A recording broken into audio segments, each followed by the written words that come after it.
houses, get the cars, affiliate with affiliated spaces where it allows you to get these things. So that's the question. Is it wrong to be an elite?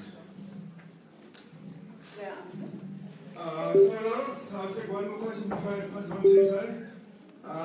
Let's know if it's wrong to agree, yeah?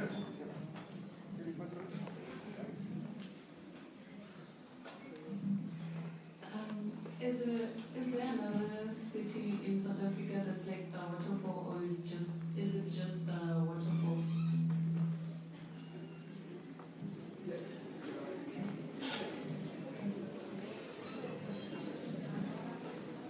Thank you for that question. I think that's really important. And yeah, is it wrong to have aspirations of upward mobility? Through hard work is what I'm sensing, right? Also because you're going to school, you're working hard, you're laboring, and I mean, one can choose to do whatever one wants to with one's wealth. As we can see, Bezos is not very good with the way he spends it. But, you know, one can choose to buy Mercedes and, you know, occupy wealth in whichever way that they wish to. But the point being that, as a Black South African, mobility is limited. And the mobility is limited because the way in which capital-society relations have been structured currently, that hasn't shifted. So one can rise up and become a layer of Black elite, definitely. There is a huge gulf in the middle, if you look at the distribution. Then you have the Black middle class. And the middle class is quite precarious, honestly, without property. So it's like a wobbly middle class, but it's there. And then you have a bulk of people in high levels of debt at the bottom. So how much hard work can you do to get up? And get up and be up on whose terms? Right? You see where I'm going with this? Like, sure, make wealth, spend well, have aspirations, work hard, but don't think that because you haven't worked hard, you haven't made it up. Because there's something systemically which is amiss here. But I think more. They say, well, sure, lots of them. Cape Town, so many estates. Like, there's research done by Federica Renugan Naidu. These are people who have stayed in these estates and written about the social life of them, and there's so many of them, by the dozen. This is really the upcoming real estate form of development. All right, thank you. Anyone else? There's a question? Yeah? Thank you for your presentation. My question is on wealth distribution.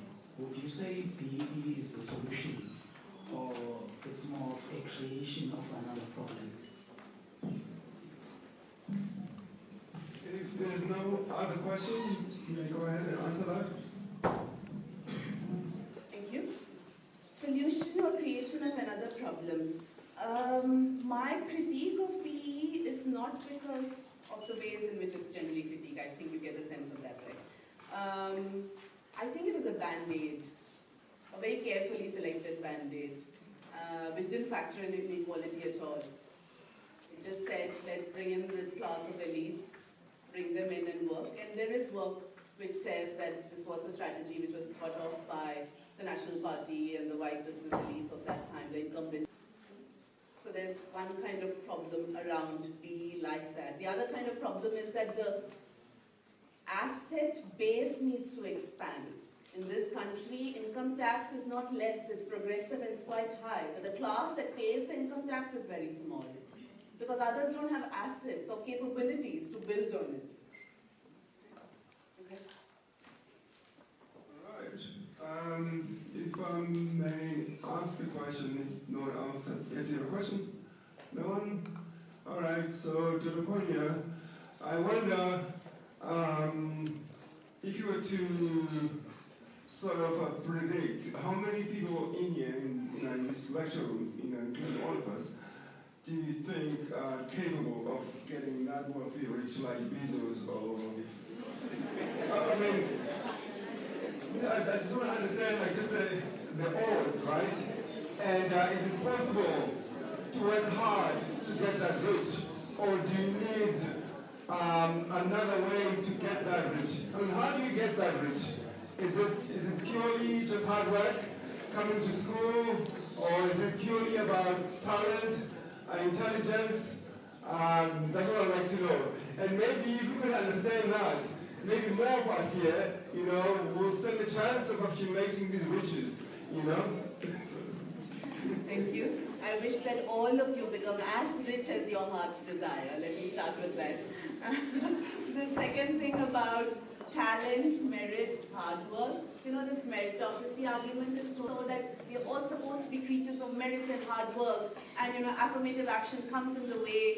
But you don't realize that people start the race at different points. If I start the race 10 kilometers behind you, and you're running, no matter how hardworking I am, there's only that far I'm going to reach.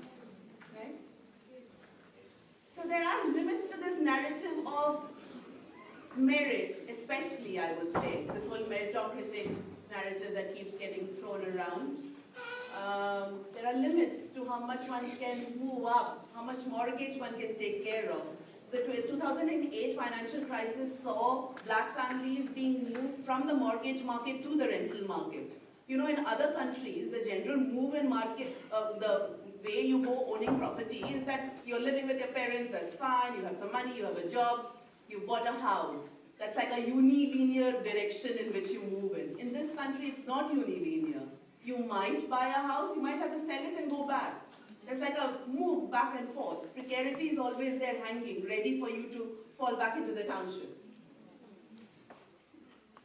Thank you, questions? Yeah.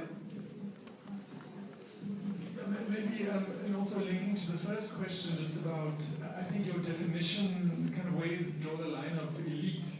With Waterfall City, at one point you show, to be part of that, you need to be able to afford a 500,000 mortgage. So that's a deposit of 50,000 plus 6,000 a month. Many people can afford that. Right? That's not elite.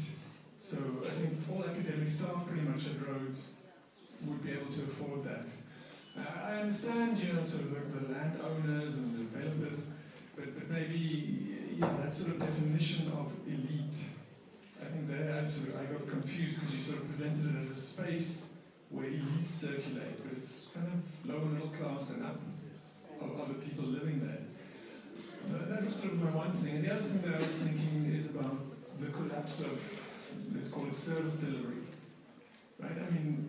You see the roads here. In these private organizations, it's clean, in these gated communities, it's clean, it's safe, things work. So that's sort of the other context in which and I think many of these gated communities, they started in Joburg because of crime, because of violent crime. Guys, come on. You make such a lot of noise. Have you got something to say? Yes or mine? Thank you. Thank you for those two questions. The first being 500,000 because they have 8 residential estates. The lowest one there is the 500,000 mortgage, but it builds up. So definitely lower and then middle, and then 160, like the real top. And in the paper, I use elites in the context of property elites, only the landowners and the developers. My focus is there. But thank you. The second point about the security concern, definitely, having lived in Joburg for 3 years, it's extremely real. Before coming here, there was no water for a week. I'm so grateful to be at Rhodes and to be able to take a bath. So I hear you about the service delivery. That's the reality here. I hear you about the security and the service delivery, absolutely. And the roads, for example. So these guys, when they build the roads, the state provides the roads till the gate. After that, the inside roads, the private developers take care of it. And in exchange, the concession that they get is that they don't contribute to the common kitty of the municipality, from which money goes to take care of places like townships. So there's a trade-off here. They don't do it for free. But yeah, I hear you in terms of maintenance, infrastructure aging, all of that.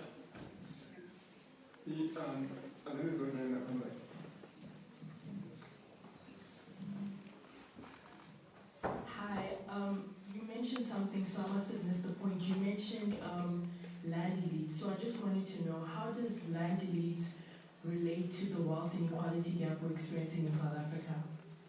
It's a really good question.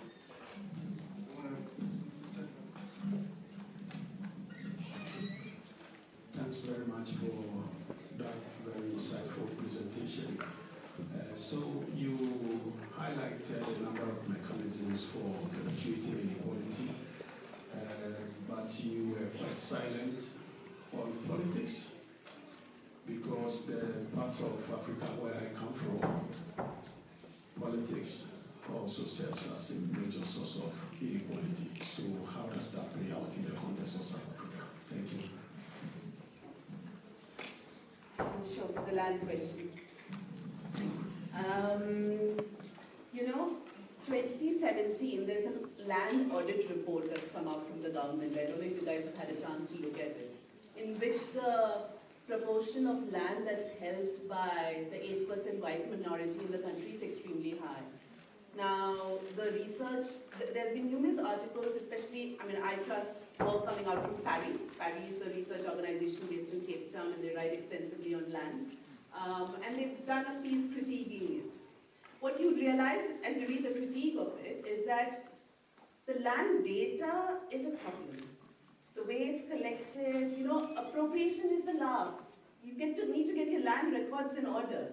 If you look at just the ownership story here, the ownership here is clear because you have one land owner. Land is owned in so many ways. Communal is one, but it's owned through private trusts, organizations, companies, individual ownership. The state owns a lot of land. Where is the concrete, reliable data to base the policy measure on? And what happens in the kind of asset distribution we have around wealth is that we have property, but land doesn't get captured. Property is supposed to, so 2/3 of wealth lies in South African property. But that property seems to also speak for land, which is not accurate, because urban land can be property, but there's also tons of agricultural land. But generally, there's a sort of understanding here that wealth in this country is more financialized than land-based. But you can't take away land, not just because of the kind of evocative, things that it brings out, but also because it's sort of the foundation on which many things begin. So that's my 2 pennies on the land question. Politics, yes, absolutely. I do have some forthcoming work which gets into the politics of it. I didn't bring it here. But politics around, say, the Development Facilitation Act, how that gets passed, or the fact that, the kind of political administrative interference in trying to get things done in Waterfall. You have numerous ministers, ANC ministers, staying in Waterfall and owning properties there. One of the developers, Baldwin, who fronts an extremely nationalist front, where he's very proud to be South African and taking care of the housing problem and affordable housing problem. And all of this is loaded because then he gets to tap into affordable housing funds. But what he constructs is not affordable, doesn't fall in that, and him having the backing of the president. So the rot runs deep. Thank you, Monia. And that brings us to the close of day 2, ladies and gentlemen. Thank you for your presence and your thoughtful participation in today's session. Please join me in thanking Dr. Monia for your lecture.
Cool.